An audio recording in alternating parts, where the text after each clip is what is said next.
Hey guys, so last video we talked about how fossil rim composts and the science behind composting.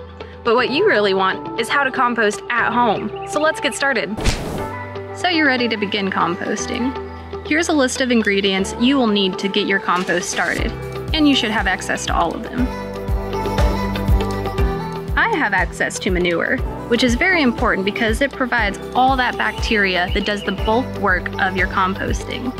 But if you don't have access to manure, that's okay. Just use a bit of soil and that'll provide all the bacteria that your compost needs. Next, I have food scraps from the kitchen. Some apples, some eggshells, but any vegetable or fruit will work.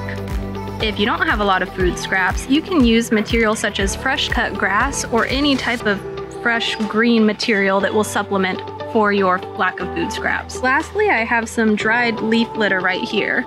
It's okay if you don't have access to that either. If you tear up a cereal box and get it wet, that'll provide the same amount of long-term snacking for your bacteria that dried leaves would provide. Now, there are definitely some things that you don't want to add to your compost. Those include meat products, dairy products, dog, cat, bird feces. And the reason we don't want to put these into our compost is because, one, they can either make your compost smell horrible and attract critters like raccoons that you don't want digging into your compost, or when it comes to the cat and dog feces, there can be viruses that your compost can't kill, and you don't want that either. Now that you have all your ingredients, how are you going to put it in your compost bin? Well, your ingredients will vary based on the individual and what kind of food scraps you have. But the general rule of thumb is a 2-to-1 carbon to nitrogen ratio. What that means is when you have carbon material, like my leaf litter, it takes longer to break down, it's not as smelly, and that's going to be a nice long substance for your bacteria.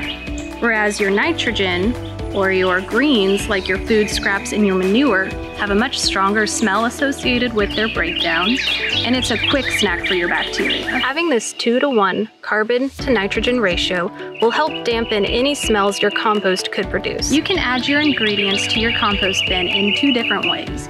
One, you've collected all your ingredients at once, you put it in your bin, and now you let the bacteria do the work.